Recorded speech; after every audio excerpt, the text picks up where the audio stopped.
Nora mocked us and laughed, but no one backed her up. Hey, knock it off, Nora. Leah looks lovely, and it's brave of her to come like this. Yeah, and we all like Stormy too. She's really nice. Nora lost her mind and picked up some juice glasses to fling at us, but just then the principal happened to walk by, and the juice went straight in her face. She immediately kicked Nora out of the event. That felt like a victory. Just like that, we were at the end of high school. We got some great news. Leah and I got placed in the same university on scholarship. The last day at school, I walked into the restroom to find Nora sitting in a corner bawling like a baby. Hey, Nora, you okay? What happened? You of all people. Why are you here? Just leave me alone. Sure, I will. Right after you tell me what's wrong with you. What do you want to know, huh? That I'm a real loser? Fine. And dumb and stupid, and I failed all my exams, and I won't graduate from high school this year. And I've lost all my popularity, and everybody hates me. Happy to hear that, Stormy? Why would that make me happy, Nora? We used to be best friends, and I miss that person. But maybe this is a chance for you to set things right before you leave this place. Be nicer to your new classmates, and they won't hate you. You said you have to change to fit in, and I guess you need to change into the better, kinder version of yourself now. I know you can. She looked at me silently as I gently patted her on the shoulder, and then I walked away. I held Leah's hand tight and apologized for being so mean towards me. You know, all these years, I thought being mean to people says you're tough and strong. The way I treated you and Nora till now, I think I deserve this shame. No, you didn't deserve it, Leah. It was cruel, but I'm glad you realized your mistakes, and I hope this means we can be friends now. We started hanging out in school and even at my place to study together, and she was actually quite easy to get along with. We aced the exams, and I was really looking forward to junior prom, but Leah seemed reluctant. Actually, I don't think junior prom is a good idea, but you should go. It's just me. Oh, come on, Leah. You're the president now. You mean the hairless president? If only it was a Halloween party, you could come as Voldemort and win. Shut up, Nora. There's a big difference between being hairless and heartless. You should be more worried about how ugly you are on the inside. How come you don't stutter at all when you raise your voice at me, Stormy? Was it a plan to make me lose the election then? Think whatever you want to. I don't care. See you at prom. Leah and I walked out. I took her shopping that evening, and we got some beautiful dresses for the big eve. And I bought something that shocked Leah. A bald wig. This is going to complement my costume. I'm going to show everyone being hairless is a fashion in itself. How about you? She cried and hugged me tight. I held Leah's hand tight and took her to prom, beautifully hairless. Some gossiped, many were speechless, and I saw my friends smiling with confidence, trying to say is, vote for Nora. And the whole school ended up shouting in chorus, no, Nora! No, Nora! Nora looked furiously at me and stormed off. I called her out, but she didn't stop. Gosh, I'd messed up, but I hadn't done it on purpose. She shouldn't have asked me. And when the election results were announced, Leah was declared the winner. I knew Nora would be really mad, but I had no idea what she'd do next. Just as the previous president was putting the president badge on Leah, Nora came charging straight at her onto the stage and knocked Leah over. She ripped the badge right off her shirt. I jumped onto the stage to stop her, but just then, she pulled Leah's hair, and it came off. OMG! It was a wig! Everyone looked stunned to see Leah hairless. Nora just stood there grinning, while Leah looked around horrified. I thought you'd at least keep this promise, Nora. You suck. She burst into tears and ran off. As Nora walked off the stage, I went after her and grabbed her arm. Are you crazy, Nora? How could you do something so awful to your own sister? Who are you? What have you become? Who are you to ask me that, you stuttering moron? You cost me the election, too. She pushed me so hard that I hit the wall. I lost it. I attacked her back, and it was a big fight that landed us both in detention. But at least I was clear about something now. I was not... Now? Watch the show. Saying that, she walked straight to Leah with a bottle of water. She silently poured the whole bottle onto her food. Leah snapped and pushed her hard. Nora fell down with a scream. Ah! Look, guys! She slapped me and pushed me down for no reason. Do you want such a mean girl to be your president? Stop embarrassing yourself, Nora. You're gonna lose no matter what you try. We'll see about that. What was happening? When she came back to her seat, I asked Nora, what was all that about, Nora? And I saw that you started it. That wasn't very nice of you. Why? I told you, you gotta change to fit into the world, or you'll lose.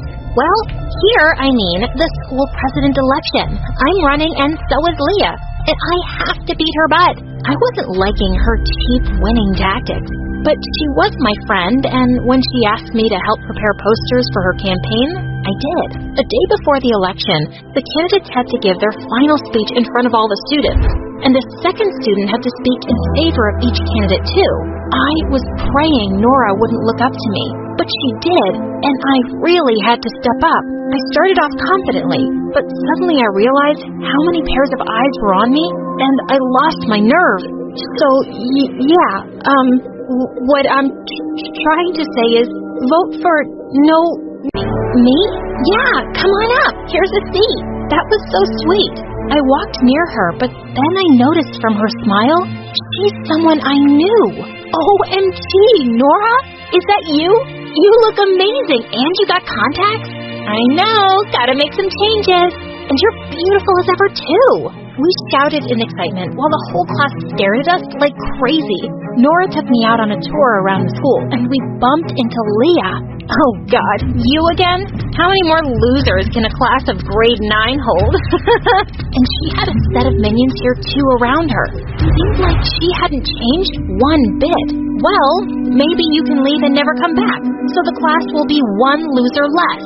Nora and I laughed and high-fived. Leah looked like she was about to attack me, but some teacher walked by just then, and I escaped. Later that day at lunch, I sat down with Nora at a table, and the next minute, 2 girls brought us food as if in a restaurant. Hey, don't you know I'm on a diet? Take this burger back and get me a salad, and one for Stormy too. No, really, it's fine. I can get my own lunch. Thanks. Hey, why? Easy, girl. See, she's already going. Now, chop chop. Whoa, I was surprised to see she was a big shot in the school, with her own set of minions. As we were eating, Leah was sitting a few tables away, and I saw a strange grin on Nora's face. Kicked her hard, and she fell on her butt. How dare you mess with my friend? Your friend? She's my sister, you moron. Get lost. What? Turned out, she was Nora's twin sister, Leah. She gave Nora a death stare and ran to complain to her mom. She can't be your sister, Nora. She's awful. Yeah, she is. That's why I didn't introduce her to you before. We just never get along. But thanks for standing up for me. Days passed, and we all started going to the same school. Whenever Leah or anybody bullied me or Nora, we always stood up for each other. Life was good until one day in the 6th grade, Nora told me the saddest news. Their family was moving to New York City. I don't want to go, but my dad's got some big job there, and he can't miss it. I'm so sorry. She hugged me, and we both burst into tears, while Leah mocked and laughed at us. And that's the last day we all met. I missed Nora so much that I didn't even attend school for days. But then Mom and Dad encouraged me. Slowly, I started focusing more on my studies and became a school topper. But when I was in high school, my parents came up with a strange plan. They wanted me to move in with my aunt in New York for a better education. I wasn't so happy to leave them, but I agreed.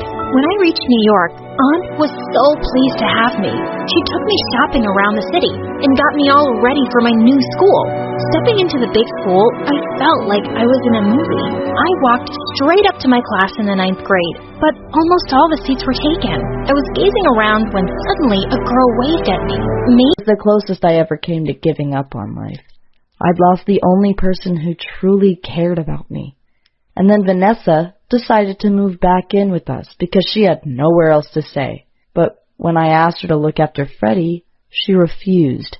That's when I lost it. I screamed at her to take some responsibility, but she only laughed and told me to take a chill pill.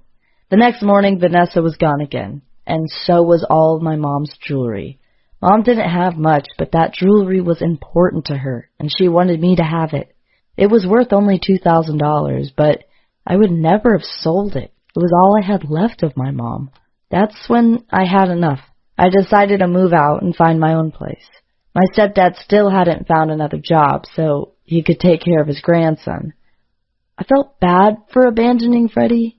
I cried as I gave him one last cuddle before leaving. That kid was in for a tough life with a mother like Vanessa, but I wasn't willing to sacrifice my life for this broken family anymore. My mom and stepdad didn't have any savings. They had never planned for a worst-case scenario, so when bad times hit, they couldn't cope. They couldn't afford a nanny for Freddie or the best medical treatment for Mom. Everything fell apart, and I had to step up to take care of everything. In the end, it was too much. I don't want your pity. I just want to give you some advice. Prepare for a rainy day while the sun is still shining. Have some money saved up just in case. And surround yourself with decent people who will help you through the tough times. Because life can be damn hard. Until she ran away from home at the age of 17 and got pregnant by some random guy. After she gave birth to her son, Freddie, she left him at our house and disappeared again. My mom gave up her career as a financial advisor so she could take care of the baby, even though she was making good money, while my stepdad kept his job as a software engineer. I thought it was unfair that my mom was taking care of Freddie because he was Vanessa's baby. My stepdad should have been the one to quit his job. I didn't say anything, though, because Mom seemed to enjoy raising Freddie. But then my mom got cancer, and she spent months inside the hospital. That's why I had to drop out of high school to look after her and Vanessa's son. I was so pissed at Vanessa. I mean, even though she wasn't living with us anymore, she was still ruining my life. Meanwhile, my stepdad couldn't cope with my mom being sick, and he fell into a deep depression and started drinking instead of going to work. He lost his job as a software engineer, and suddenly we couldn't afford to live in our house anymore. Instead, we moved into a small one-bed apartment, and it was all Vanessa's fault. 6 months later, my mom passed away. It was the closest that happened to me, and instead I started to think of it as something good that happened for me, and that made me become a stronger person. Now I'm in college, and people here are much more understanding. Some even think it's cool that I have a sun allergy. And there was one cute guy who approached me and said he always wanted to date a good-looking vampire like me. And I've also decided that if I should ever get married, that it will be during a solar eclipse, because that would be so romantic. I guess it sounds crazy, but at this point in my life, I'm truly grateful for my sun allergy. It taught me that the events in our lives don't control us, but that it's all about how we react to those events. The first 2 years after I developed my sun allergy, I couldn't stop pitying myself, and I spent every night crying myself to sleep and wondering why life was so unfair to me. However, now I've realized that complaining about things you can't control doesn't make sense. It's a waste of time and energy. Instead, I tried to only focus on those things that I do have control over, like studying for school or having a good time with my family, playing board games and making jokes.